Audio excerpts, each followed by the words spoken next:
and welcome back to another edition of what you might think dog listening is versus what it really is. If you've ever been asked to ignore your dog or someone else's dog when you walk through the front door and it felt like a dagger to the heart, then this is the episode for you. Today, Julie and I are going to dive into why this request to ignore a dog can at first seem problematic, cold even, but actually it turns out to be the highest form of communication and kindness. So I did want to begin by acknowledging that it can sound really, really cold to be asked to ignore your dog when entering the home, when we're reuniting together as a family. And I'll be honest, I was once called aversive for even suggesting it, which shocked me so much, actually, that I immediately sort of took stock and checked in with everything that I knew, kind of double-checked my understanding of dogs. And I always come back to the facts that what we call ignoring isn't shutting down a dog. Actually, it's a pressure-free conversation with a dog. But we as dog listeners need to empathise with our clients who find seeing it from the dog's perspective immediately is quite difficult. If we don't see that, then we're not helping them and we're not helping the dog. So, Julie, perhaps when you have clients who find this ignoring, I'm still putting this in inverted commas, tough, what do you see? What is it that they say is difficult? What are they finding difficult about that scenario? Yeah, I think it is a tough one in the beginning. And I will come on to what my clients tell me, but it's actually coming to me how I felt when I first was asked to do it. Because the way I got into dog listening was through a dog who had severe separation anxiety, but we were incredibly close. And so when I was asked to, ignore her when I came home, it really did feel like a stab to my heart. And it really did feel like, what? I don't understand. I just could not understand what was going on and why they wanted me to do that. However, I was quite desperate by that point. So I actually just did it because I just thought I've got to try something. I had tried a lot but nobody had asked of this of me before. So I was like, okay. And I gave it a try. And I saw the results immediately, which was really helpful. But it did take me quite a long time, as in a few years, to really understand how much the whole interaction of when we come home, how that was for me and not for her. And so when I'm speaking to my clients, they obviously have the same feelings. They're human, the same as me. And we start to kind of have a conversation around, what is it you like about this happening? And it's 99% of the time it's about us. It's about us humans. It's not about our dogs. Mm. It's about us because we've missed them. We feel guilty that we've left them. We feel yeah, we just feel like we want to connect with our dog. And so we try and connect with them in a human way rather than a dog way. And so, yeah, that point of connection is really, really important for humans and for dogs, but for different reasons. So, yeah, that's kind of where I'm at with it. Yeah. So when we see it through a human lens, we think it's love. And actually, we see it quite a lot on social media that really maintains that myth. Whereas when we're seeing it from a dog's perspective, it's quite different. And we're going to talk about why that kind of bouncy, energetic, sometimes crazy behaviour is often like a dog under pressure. And we're going to talk about why removing eye contact at that point can actually be one of the most powerful ways to tell your dog, you're safe, I've got this, you can relax. So what do we see? We see jumping up, spinning, charging around the home, being really switched on. And I think this can, maybe because it sometimes comes with a wagging tail, this can often be misunderstood. Do you do you see that with your clients, Julie, that sometimes that behavior is, sort of adrenaline can be understood as happiness? Yeah, 100%. It's excitement. The dog is as pleased to see the owner as the owner is as pleased to see the dog, which is true. But the dog is coming from a place of relief because they've been worried about you when you left, to varying degrees. And I guess with Pepsi, my first dog, because her issue was separation anxiety, this was something that I really, really delved deep with over over those first couple of well, weeks, months, and years to really start to understand, oh, she feels relief at me coming back. So yes, she's happy to see me, but it's more of a relief. And the reason that we know that is because when we connect it, which we won't go into today, but when we connect it to all the other areas of her life, we start to see a difference when we're able to come back together in a way that's helpful for her, for the dog, rather than for the human. So it's really about um, wanting to put your dog first because it is hard. Yeah. Because as long as we think like that, then of course it's going to be hard. But the real turning point for me was one when I understood it was relief for her. So I thought, oh gosh, right. Well, she's obviously not feeling very great when I'm not here. So anything I can do to help her, I'm willing to do. So I'm willing to change my own behavior now for her benefit, which I'm pretty sure anybody watching this video would be willing to do as well for their dog's well-being. Mm. So there was like that relief aspect, and then there was a shift in the language, the ignoring. It was like I suddenly realized, oh, I'm not actually ignoring her. That's the word that we use because it kind of everybody understands it, but it's not the word that is actually accurate for what's going on. Yeah.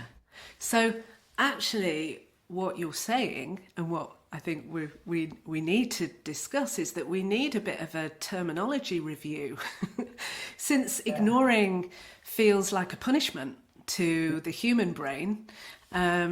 We've all used phrases like delaying your greeting for the good of the dog.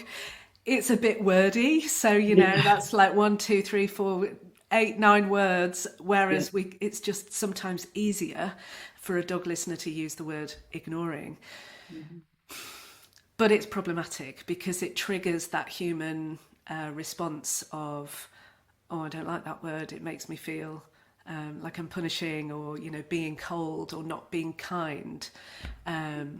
So perhaps we can think about words that imply calmness, leadership, protection, peace, that helps the clients get on board. And we also need the understanding to shift, like you said, from seeing actually what the dog's going through. Would you, Julie, mind giving your thoughts on why it's beneficial for the dog for us to delay our greeting?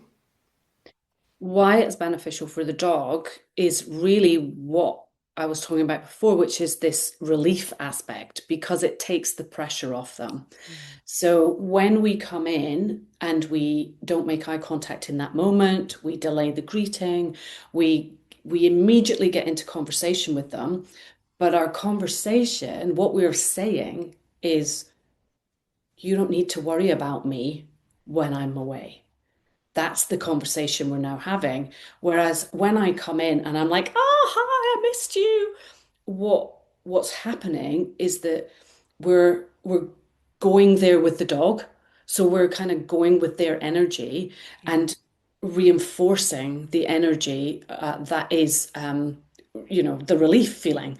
So it's like, oh yeah, like they're obviously relieved to see me as well. Okay, well, I don't know why you went out there. That was a bit crazy because it looks quite safe in here to me. But you can see where this whole kind of conversation is all a bit, Yeah. confused. Whereas So, when we don't make any eye contact and we just come in like nothing happened while we were away, we had a great time, and we know the human knows that the dog is safe at home, otherwise we wouldn't leave them. So it's helping the dog to feel that, if that makes sense, yeah. rather than um, yeah, me kind of coming back and getting into that energy with her Yeah. and reinforcing that feeling that she needs to be relieved because the fact that we are separated is somehow bad, when Yes. actually the fact that we are separated is healthy. But we need to teach our dogs that, because in the canine world, the separation means a lack of safety, because it's a pack, isn't it? Safety in Safety numbers. in numbers. Yeah. Yeah. Yeah. Yeah. So I love that the way you've talked about reinforcing, and if we pay attention to an already adrenalized dog, then we're just encouraging it, unfortunately, and perpetuating their reason for being so um, uptight, stressed, anxious, adrenalized, Worried. worried. Yeah. Whereas when we can change that, how we communicate with them when we come back by being calmer, we're kind of holding space for them more, being present with them without demanding anything from them. So we're no longer perpetuating anything, but nor are we demanding anything for them. So we're really, really taking pressure off, depressurizing the situation. Kind of being neutral, actually. Neutral is sometimes a helpful description when we're getting into this with clients. Mm. It's much less emotional than ignoring. Try remaining neutral, because that just keeps you calm. You're not giving any particular information about reinforcement of energy and anxiety. Being calm, grounded, almost like Yeah. being a safe harbour. Yeah, it's being a safe harbor, and it's also like when we say ignore, it feels like we're not in communication, or if we are in communication, it's negative. Yeah, Whereas when we come in and we're really calm and we're not looking at the dog, we're in communication. The dog can see us, they can see what we're doing.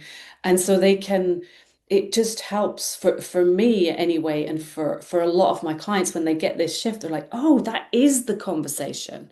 yeah, We're not ignoring, like the word ignoring is not accurate, because we're not ignoring, we're not making eye contact in that moment, but we are 100% in communication. We are yeah, 100% in conversation, and they can tell if you've had a bad day at the office, or you've just, someone's cut you up in the car or whatever. They are super, super sensitive. So yeah, you can have all that conversation without saying a word and without making any eye contact. yeah, Yet, and once that really shifts, it's the bond becomes so much closer and so much healthier. yeah, That's the real, real difference for me anyway, and yeah.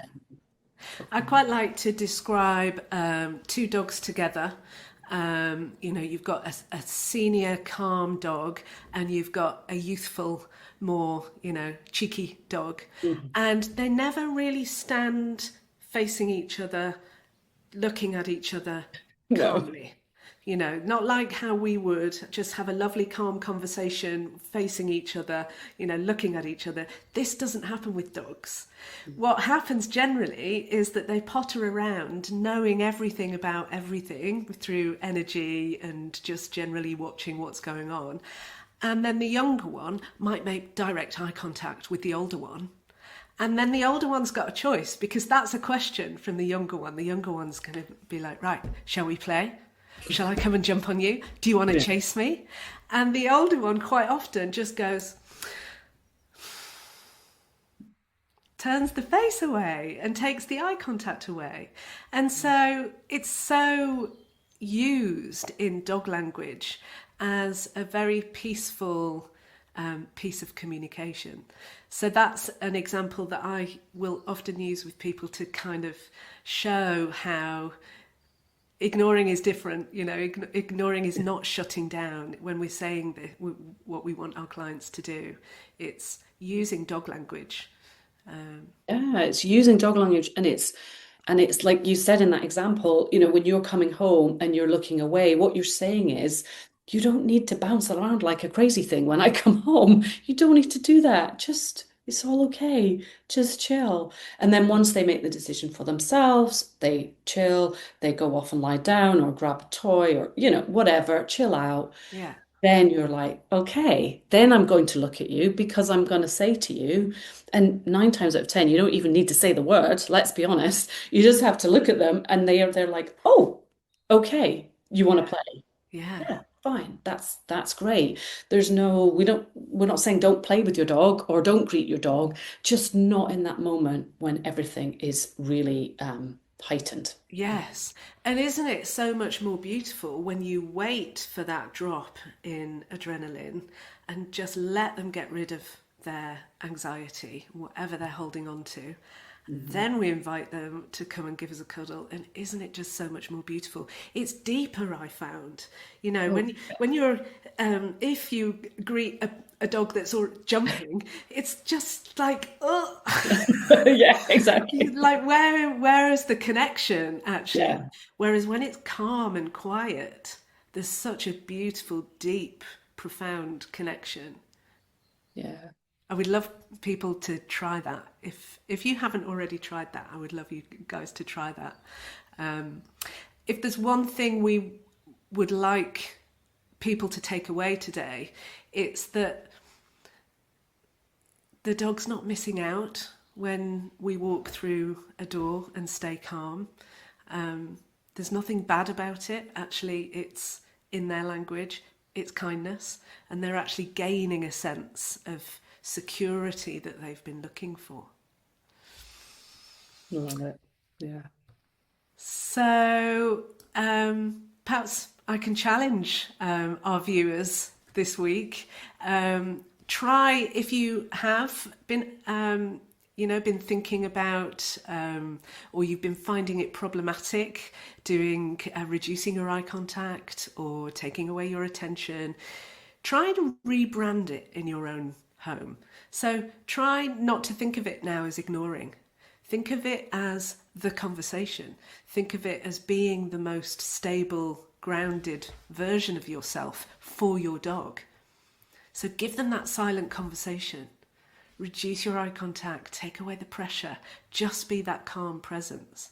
And then once their adrenaline has dropped and they've found their own peace, then call them over for a cuddle. I guarantee you'll find it so much sweeter because it's coming from a place of calm and not chaos. Love it. So we'd love to hear how that goes. If you see an instant shift that we've talked about, or even if it just makes your home a little bit quieter this evening, let us know. Let us know in the comments. So thanks for watching today. Don't forget to like and subscribe to help us reach more people who might be struggling with this. And we'll see you in the next episode. Thanks very much. Thanks, Ellie.